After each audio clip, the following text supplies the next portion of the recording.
Hello, everybody, and thank you for joining us again and giving us an hour of your time. Welcome. Good afternoon and good morning to those out west, and I guess good evening to those joining from Israel, and a special Chag Sameach to those who have already started the Shavuot holiday. I'm really thrilled to be here today with Israel Canada in the third of our four-part series. And we're so grateful that Israel Canada has been so diligently educating us, not only on the incredible properties that they have available, but also what is the journey to purchasing real estate in Israel, whether it's for investment purposes, vacation properties, or if necessary, plan B, or hopefully making Aliyah. So, without further ado, I'm going to be introducing our first speaker. We do have a few speakers today and a video presentation. You'll also see me at the end to moderate the Q&A, so I'm not going far. And I ask if you could please put your questions in the Q&A function at the bottom of your screen, and we will address all your questions towards the end of the presentations. Um, so, without further ado, I want to introduce our first speaker. Amit is Head of Client and Investor Relations with Israel Canada, and he has a diverse background between real estate, high tech, medical sector. He has done it all and has, over the last 7 years, led the department at Israel Canada, preserving relationships, strategically working with investors and clients. He's a wealth of knowledge and based out of Tel Aviv.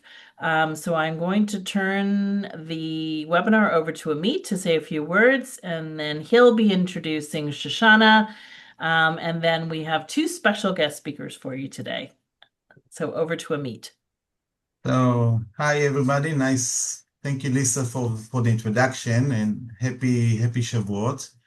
I'm back in Israel, and it was a great pleasure to have the opportunity to meet so many of the CHW members at our event about 2 weeks ago in Toronto. It was a great pleasure for me.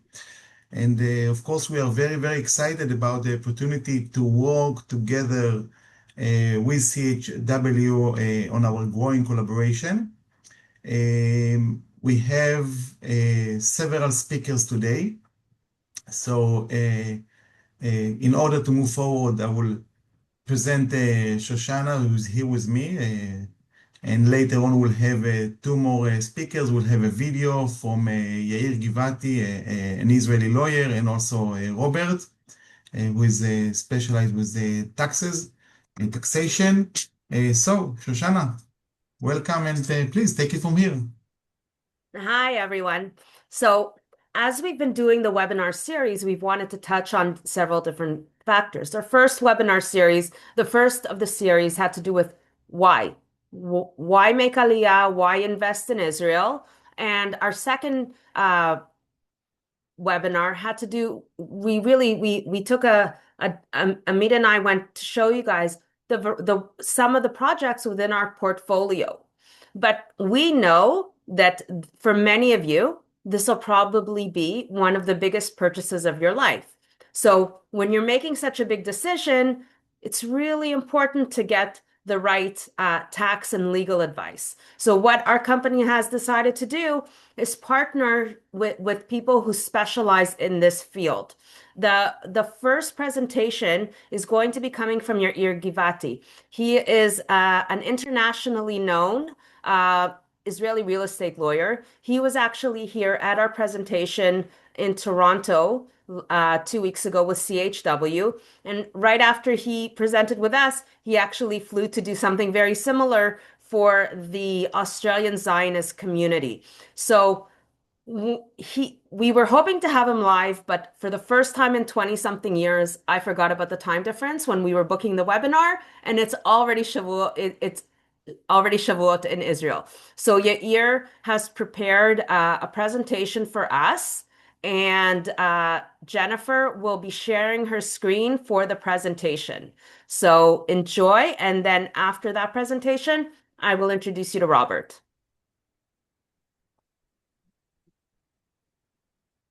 Just give us 1 second.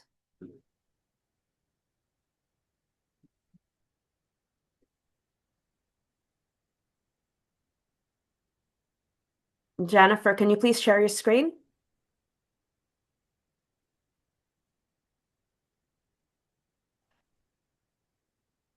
If you guys have any questions, Yair's contact details are at the end of the presentation, and we're happy to address anything we can ourselves.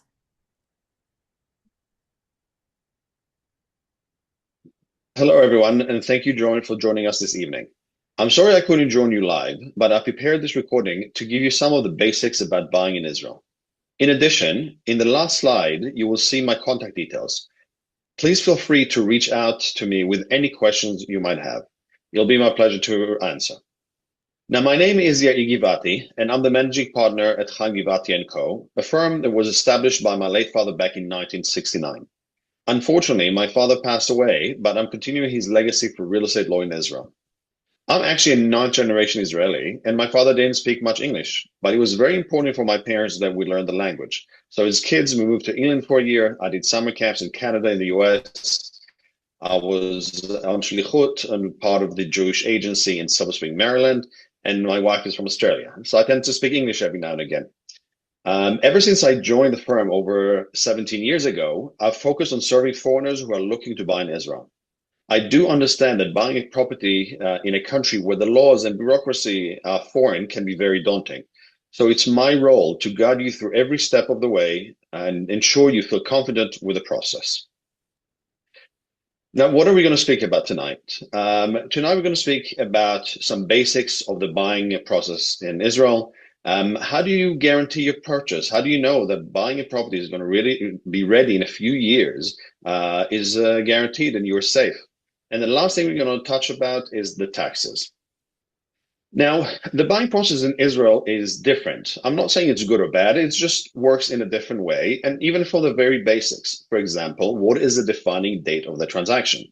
As far as you guys know, in North America, the defining date of the transaction is the day of closing, the day where you make the last payment and take possession of the property.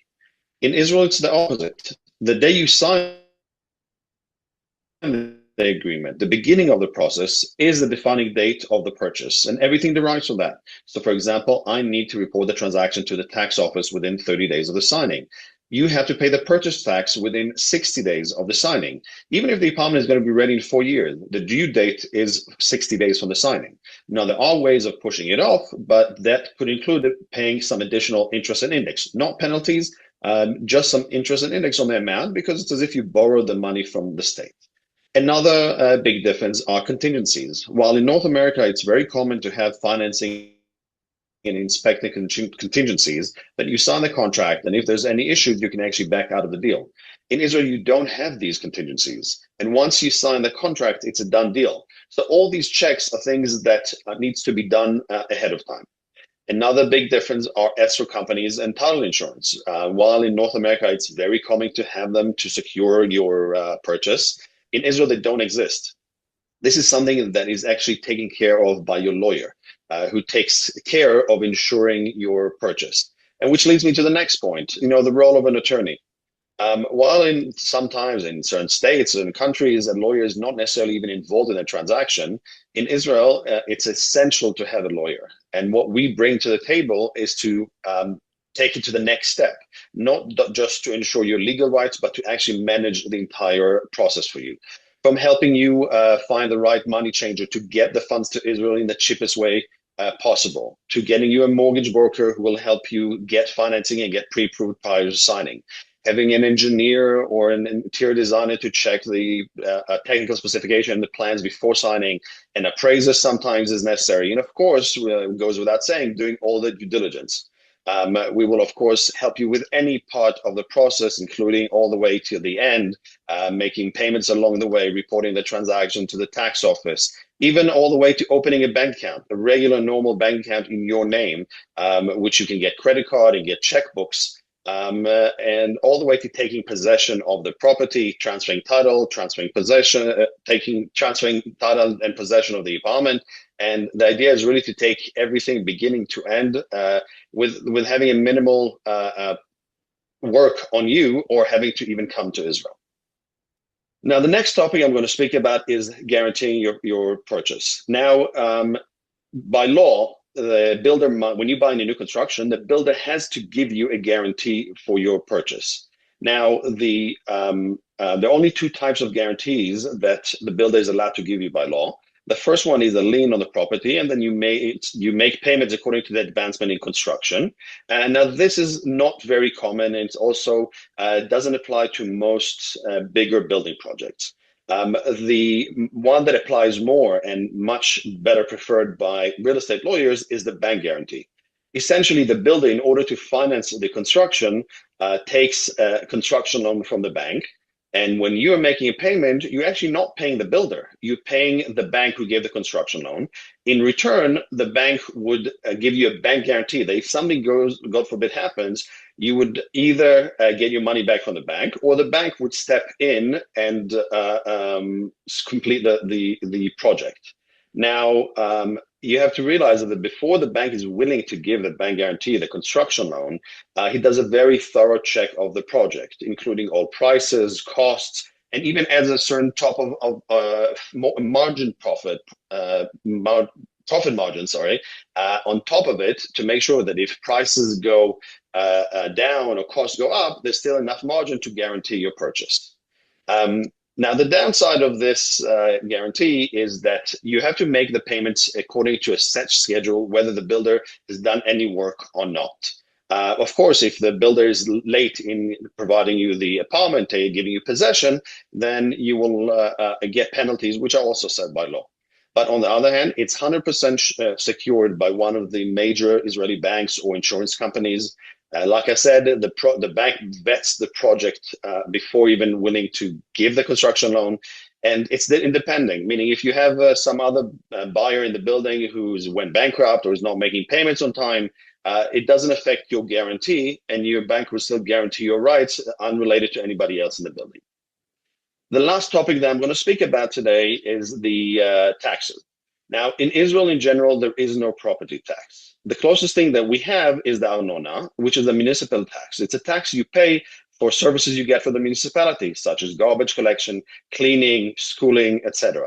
Now, it's very different to the property tax, because while property tax is a tax you pay based on the value of the property, the arnona is something based on the zone. Every municipality has a few different zones. Every zone has an amount that you pay per square meter, and you multiply it by the size of the apartment. So the first difference, like I said, is that it does not relate to the value of the property. The second thing is that this tax is being paid by who's ever using the apartment. So for example, if you're buying the apartment as an investment and you rented it out, the renter will be the one paying it, not you as the owners. Now, the last thing I'm going to mention is the purchase tax, which could be the second most significant amount you'll pay in the entire purchase process. Now, the general tax rate for anybody buying in Israel, whether you're an Israeli or not, resident, citizen, starts from 8% on the first 6 million shekels and 10% for any amount above. So, for example, if you're buying a 9 million shekel apartment, you'll pay 8% on the first 6 million, give or take, and 10% on the additional 3 million shekels. Now, there are two possible discounts. The first one is an Israeli resident buying their single residency. And I'm specifically saying single residency because if you're an Israeli resident and you buy now and then sell and buy again, you'll still be eligible for this lower tax rate. And the second option is the Aliyah rate. Now, these are the rates for Israeli residents by their single residency. As you can see, they're significantly lower than the full purchase tax. And you can see the step starts from 0, goes up to 3.5%, 5%, and on the higher end, you can still reach to 8 and 10%. As I said before, it has to be your single residency. But you are able to buy now as a non-resident. And as long as you start your residency within 2 years of signing the purchase agreement, which goes back to what I said at the beginning, that the defining date is the day that you sign the purchase agreement. If you start your residency within 2 years of signing the agreement, I'll be able to appeal and get you the difference back. And the same thing is if you push off the purchase tax, paying the purchase tax, you pay interest and index. If you overpaid and you're entitled to get the money back, you'll get it back with interest and index guaranteed by the state. The second type of guarantee, the second type of discount is the Aliyah discount. Now, this went through a major reform back in August of 2024. Until the time, not many people have used it because it wasn't as beneficial. Since they made the change, it is much more beneficial towards the buyers. As you can see, the rates are even better than the single residency. They start at 0%, goes up to 0.5%, and is capped at 8%. Now, one of the changes you can see from what it used to be that in the past the limit, there was no limit to the Aliyah benefit. Nowadays, it's limited to purchases up to about 20 million shekels, as you can see in the numbers here. I think the idea behind what the tax office was saying is that if you're able to buy something for over 20 million shekels, just pay the taxes. Now, similarly to the single residency, you have to also be a resident of Israel, and it has to be your single residency. Meaning, you can't use this discount if you own another apartment or you inherit another apartment. It has to be your sole ownership in Israel. Now, similarly, also to this the single residency benefit. You can use this discount not 2 years, but you have to make Aliyah within 1 year of signing the agreement, or you can use it up to 7 years post making Aliyah. Now, if you're buying in a new construction, they made it a little easier and better. And they said that the construction period does not come into count of the 1 year. But it's limited at 3 years. So, for example, if the apartment is going to be ready in a year, you have to make Aliyah within 2 years. If it's going to be ready in 18 months, then you have 2.5 years to make Aliyah. But if the apartment is going to be ready in 4 years, you still have to make Aliyah within 3 years, and then you might have to rent or live with the family or others' assets. It's a very big misconception that people think that it's somewhat correlated to, or always correlated to the time the apartment is ready. That's incorrect. These times are hard set and cannot be extended. The last change that they made was that in the past, it has to be, to use the Aliyah rates, it had to be the apartment you live in. Nowadays, it's an apartment that you can also be as investment. So, for example, you can buy in Tel Aviv, rent it out, and live in Jerusalem. There's no such limitation. Now, I'm sure there's a lot of questions, and I'm sure there's many other topics that you would like to cover, and we didn't have time to do this evening. So here are my contact details, my email, my office number, and my cell phone number, which is my WhatsApp number as well. I really encourage you, and feel free to reach out and ask any question that you have. I'll be more than happy to answer any question. Thank you very much, and Chag Sameach.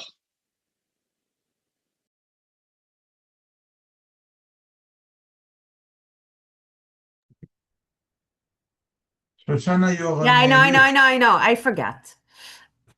Thank you everyone for watching Yair's video. If you have any questions, as I said, you're welcome to reach out to him. He really is a specialist in this field. Next, I want to introduce you guys to Robert. I'm just waiting for him to turn on his camera. Robert is an accountant with MNP. I've been working with Robert for about 20 plus years, and he is also the treasurer of the Canada-Israel Chamber of Commerce. He specializes in taxation, and one of the really big questions everyone has is, if I want to buy in Israel, what are my tax implications? So Robert Price will be speaking to that right now. Thank you, Robert. Hi, everybody. Good to be here. Yes, as Shoshana mentioned, so I am a Canadian tax practitioner in essence, and I'm just going to briefly touch upon some of the Canadian tax implications of purchasing property in Israel. Now, in every individual case is quite a bit different, but I'll just go over some of the commonalities that generally apply that you will need to consider. And I think Canadian tax rules can be very onerous, can be very cumbersome, can be confusing. But in essence, I think the most important thing to understand is that if you are purchasing in Israel and you are planning to make aliyah, and by aliyah, I guess by definition, you're making aliyah. It means that you are severing your residential ties to Canada. And when you do so, there is the tax rules in Canada say that you will need to pay what we call a departure tax. Now, this departure tax, the concept, the word, the phrase departure tax is a bit of a misnomer. What it really is that it's a capital gains tax. It is a tax that says basically on the date that you left Canada is the date that you need to value all of your assets at fair market value, whether you sell them or not. And you will be required to pay capital gains tax on any increase in the value of your assets. Now, there are certain assets that are exempt from this rule, and it's important to note them. The two most important ones that are exempt is that if you have registered accounts, if you have RRSPs, RRIF, TFSAs, these are not subject to the departure tax.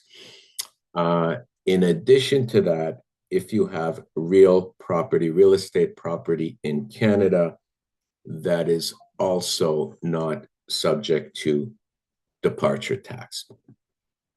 So the gist of it is that you need to plan it out. You need to look at your asset base. You need to look at, where am I exposed? What are the assets that, could expose me to a lot of taxes? Which ones aren't? And in addition, even those assets that are exempt from the departure tax, for example, RRSPs, what do I do with those? Do I cash them in? Do I leave them in Canada? Do I just, move to Israel and draw it out monthly? So there is planning involved in every case and really in every asset in order to mitigate or minimize the taxes.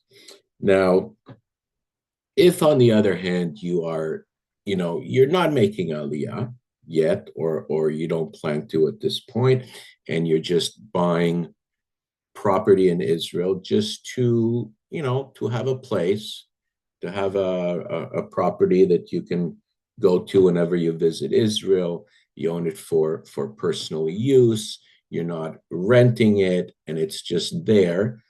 Then, of course, you're fine. The tax implications are very limited. The only thing there you would ever have to worry about is if one day you sell that property at a gain, you would be taxable in Canada. You would also be most likely taxable in Israel, although I'm not an Israeli tax specialist, but there will be reporting in both countries in a situation like that.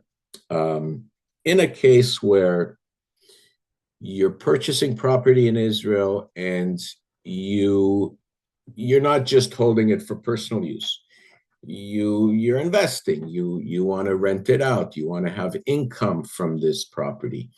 In a situation like this, you will be required to report it on your Canadian tax return. This is assuming you are not leaving Canada. You remain in Canada. You remain a tax resident in Canada. You own a foreign property. You're earning income from that property. In Canada, you're taxed on your worldwide income. So you will have to report that income and the related expenses on your Canadian tax filings. Of course, in Israel, Israel also has the right to tax you on that rental income that you earn there. So what will end up happening is you're going to pay some taxes in Israel, and on your Canadian taxes, you will have there won't be double taxation, because to the extent that you pay taxes in Israel, it will be credited against the taxes that you would otherwise pay on your Canadian return on that income. So these are some of the general rules. So I really need to emphasize that every case is really, I mean, I've seen a lot of different situations. I've seen a lot of different cases where sometimes people, for whatever reason, think that they can just, leave the country and not have to worry about their tax obligations. It's not the case. So it is critical that, especially in the case of making aliyah, that you review your asset base, and essentially you look at or you speak to someone like myself to kind of see, well, what can we do here? Where can we mitigate the tax?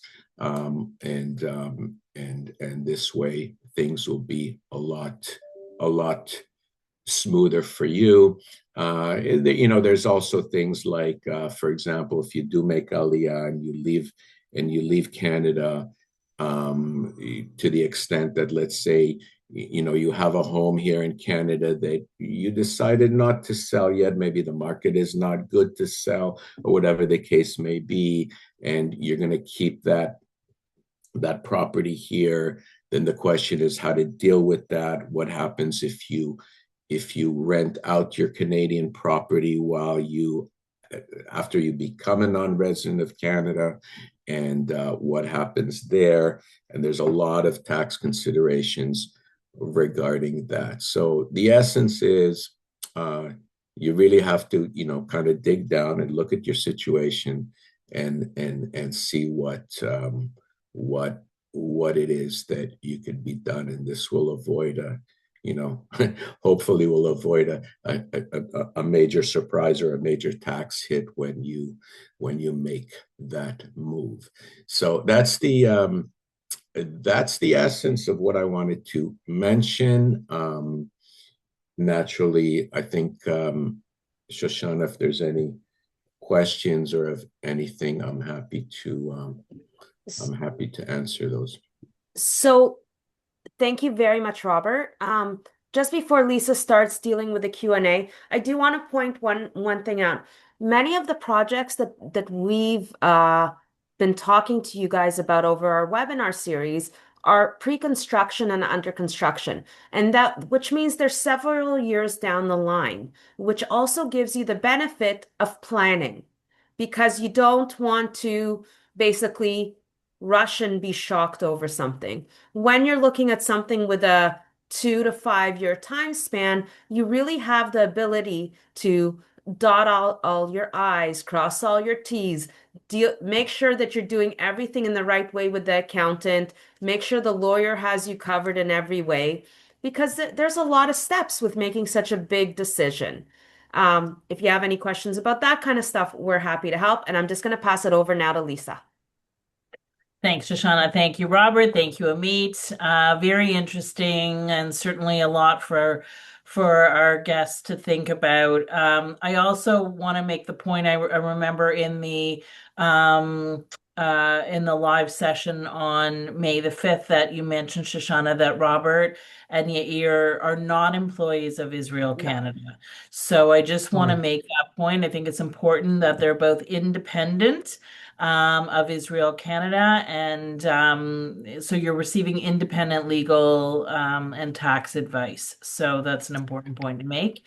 Um, and so I guess, Robert, one of the questions that, first of all, anyone who wants to ask a question, feel free to put it in the Q&A function at the bottom of your screen. But one of the things that I wanted to ask are, are some of the biggest misconceptions that people have about buying property in Israel, and can you maybe address those? Yeah, so I can't really address it from the Israeli side. That's more of Yair's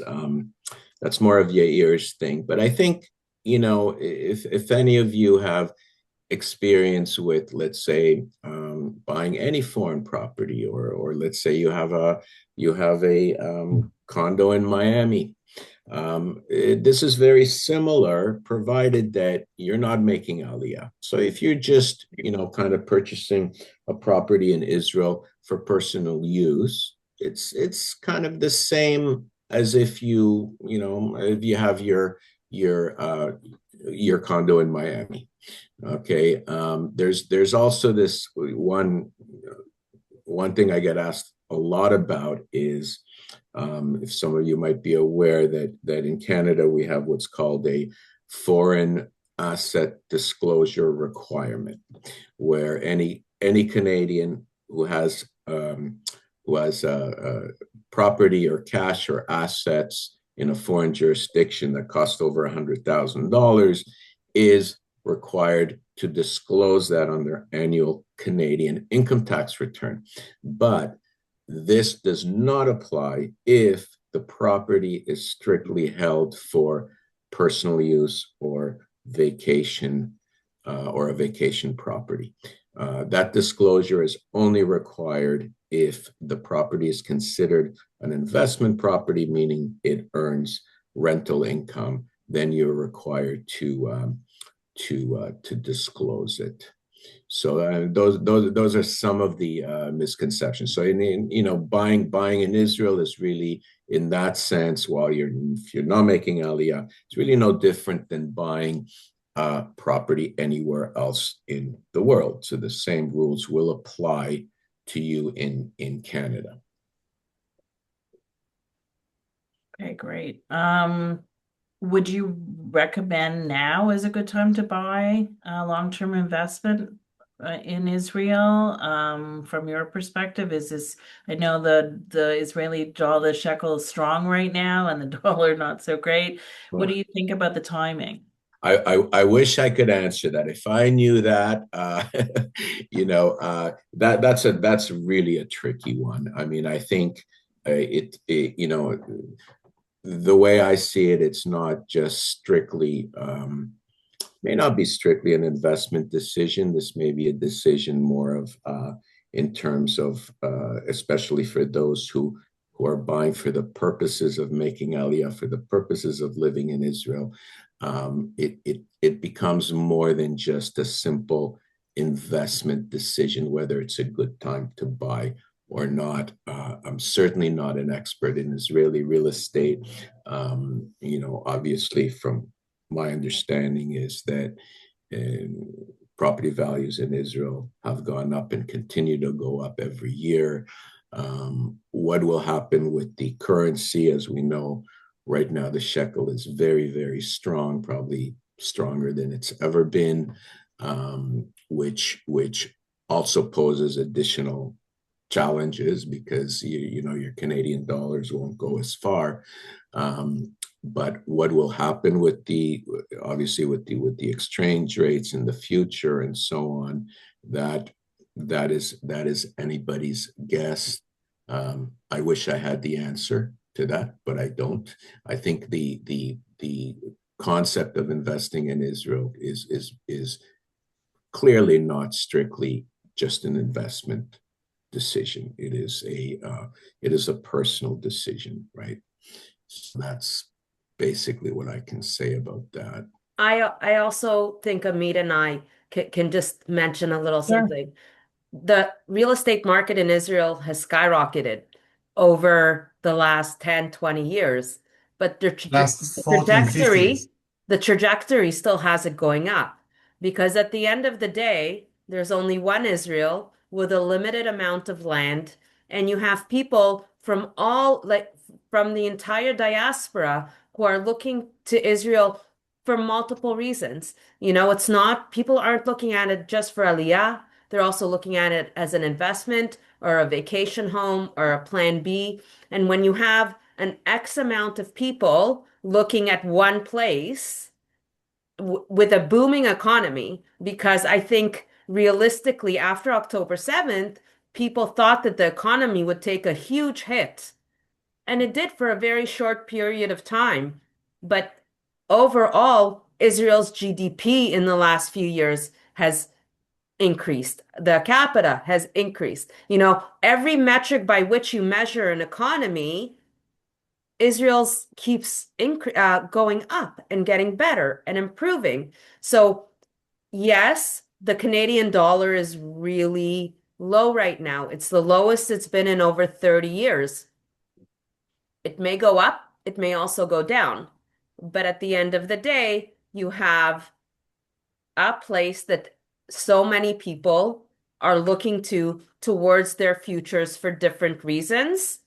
And that's one of the reasons why buying something pre-construction is usually a good idea because it gives you what you can hedge a little bit. If you're making payments, the currency might go up, it might go down, you know, but you'll be dealing with it over a period of time. And also it gives you the time to line up everything before it's ready. And I'm just going to pass it over to Amit in case he has anything to say about it. Yeah, thanks. Basically, both of you kind of answered all you mentioned all the points, but few more ones, from the Israeli side. For foreigners to buy real estate in Israel with the biggest real estate developer, it's a peace of mind. It will give you some quiet. We mentioned it several times in the past. The company is public, meaning that every step the company makes is being transparent and everything is being published to the public. As you mentioned, Shoshana, when buying pre-construction, it gives you the time to look at the currency. If in case the shekel will go up or the Canadian dollar will go down, we always look at it. We will give you a call. Maybe you'll take a mortgage. On the other hand, if the Canadian dollar will go up, so you succeeded to save some money. And from the Israeli point of view, there is a very big population here, a very big crowd of people here that are at the moment renting and waiting for the bank interest to go down. Okay, we see it every day as there is a big chunk of people who are willing to buy, and we meet with them every few weeks, every few months, and they're waiting for something to happen. They're waiting for the Iran war to end. They're waiting for the interest to go down. And once it will happen, I mean, we will see a big boom here in Israel in terms of population who are running and buying properties here in Israel, internally in Israel. So on top of that, to add, as Shoshana mentioned, the Jewish population from overseas that we meet, from France, from England, from the US, from Toronto. So I believe that in the long term, the prices in Israel will go up, as objective as they can be. So if anyone is thinking to buy, I believe that now is the time. My point. And I mean, you bring up a really good point because there's only a limited supply, right? Correct. And as the demand increases, the costs go up. So if somebody's thinking about purchasing a property someday, what should they be doing right now in order to take some first steps so that they can get prepared? Maybe they don't want to buy in a month or two or three or six, but there's like it's in their mind, they're thinking of it, they're warming to the idea. What could be some initial first steps that they should be doing? I think one of the most important things is people have to first a budget and the area they want to live in, because you need to make sure that those two fall in line, right? If your budget is X dollars, um, you if you have a budget of 3 million shekels, but nothing in Tel Aviv sells below 4 million shekels or 5 million shekels, then you have to be willing to realistically expand your area that you're planning on living in. You know, we often have people who want to live in the heart of Tel Aviv, but their budget is much more in the suburbs. So Right. first, you need a budget. You also need to have a change your frame of mind, because in most cases in Israel, people live in beautiful apartment buildings, not in 3,000 square foot homes like you do in the suburbs of Toronto. Right. So you have to first be willing to create a budget, realize you're going to have a lifestyle change, and really understand the market. Right. So we're happy to show you the different options we have that fall within your budget, you know? But when people come to us and they want to live the lifestyles of the rich and famous without the budget of the rich and famous, there's only so much we can do. Right. Right. Right. No, it has to be aligned for sure. Can you comment, or one of you comment, if the purchase tax in Israel is applicable for both new and resale properties? Amit will touch on that. Okay, thank you. Yeah, I saw the question. The simple answer is yes, it applies in both cases. Uh, you need to look at the cost of the apartment. I mean, and the purchase tax is based on the cost of the apartment. And if I'm going back to Yair's video, so it really depends if you're making aliyah or not. If you're not making aliyah, so there are amounts of percentage that the purchase tax is due to, or if you're making aliyah, so you'll get some benefits. But the simple answer is yes, it reflects both new and resale. Okay. Robert, here's a question, maybe that you could answer. What are the most common legal mistakes foreign buyers make that could be avoided? Sorry, the which? What are the most common legal mistakes that foreign buyers make that could be avoided? That foreign buy, you mean buyers, you mean Canadian buyers Yeah, of, what's a common legal mistake that a Canadian buyer yeah, I might mean, I make look, that could be avoided? yeah, so I mean, from a tax perspective, I think and really I can only comment on that, but I think it's really about, understanding the tax rules. Basically, they go and they buy, and I've seen this, by the way, the other way too, with Israelis coming here and buying properties in Canada and just think, well, they don't have any reporting, they don't have to file anything, they have to do nothing. They come to Canada, they buy condos and they rent out their properties and they don't do anything for a few years, and suddenly, they're in a lot of troubles with the CRA. So similarly with somebody buying in Israel, obviously they need to get not just legal advice, you need to get tax advice. You need to discuss, well, why am I buying? What am I using the property for? Am I renting it? Am I making aliyah? And essentially understanding, what the tax implications are. And I'm sure there's still, people who go about things that way without thinking that they need to look into that. So those are some things. Make sure you get proper legal and taxation advice for your specific circumstances. Like I said, every situation is different. Are you making aliyah? Are you staying in Canada? What are you doing with the property in Israel? Once all of that is understood, you need to discuss it with a tax person here, and get the goods, and then you'll be okay. Is there any specific due diligence that buyers should conduct when they're purchasing pre-construction? Anything that you can advise us on?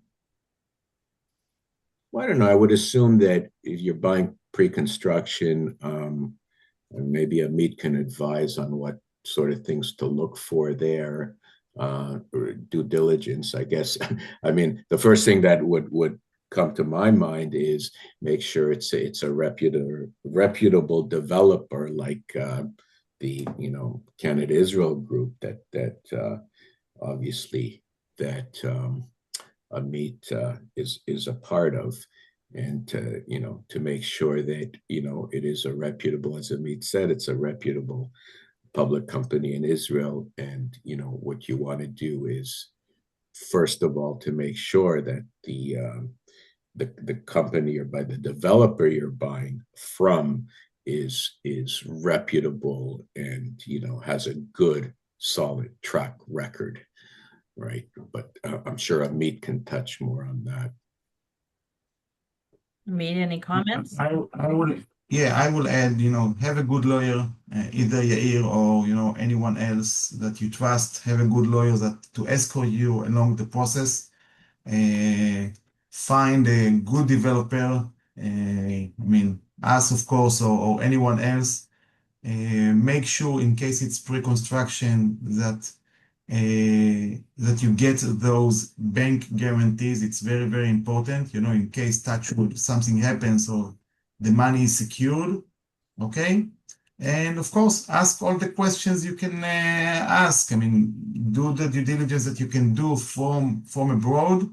If possible, take a plane, come to Israel. I mean, it's a very big investment. You're going to invest a very big chunk of money. I mean, so take a plane, come to Israel, visit the property, meet the developers, see their offices, and go to the actual place. I mean, see yourself leading them.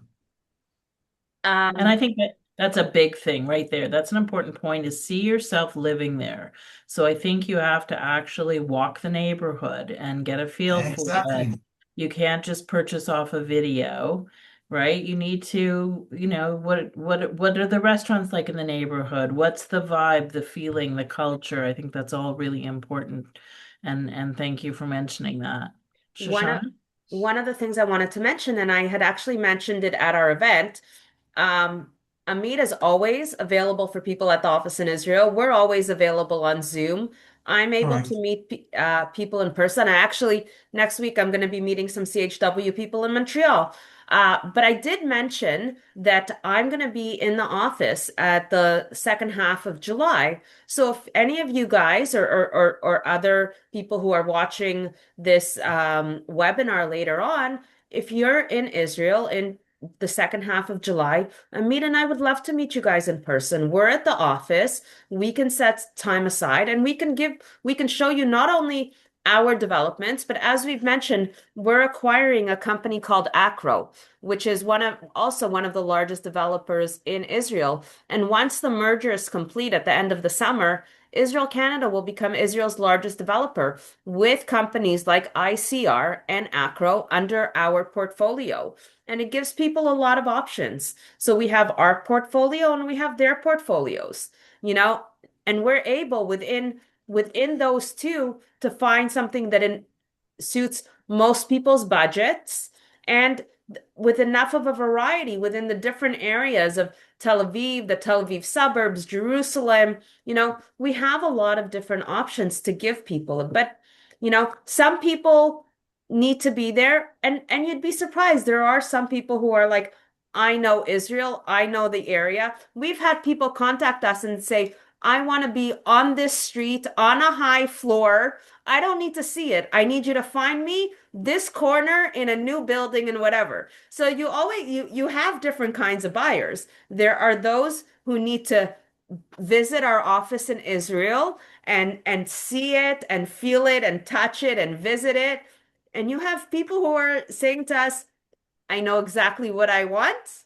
I need you to find it for me. And once you find me that exact thing in that exact area, that where the deal is done. So that you have different people with different realities. What we've always throughout this webinar series, what we've tried to do is make it clear that we can kind of, because of the size of our company and our history, we're kind of able to accommodate all of those things.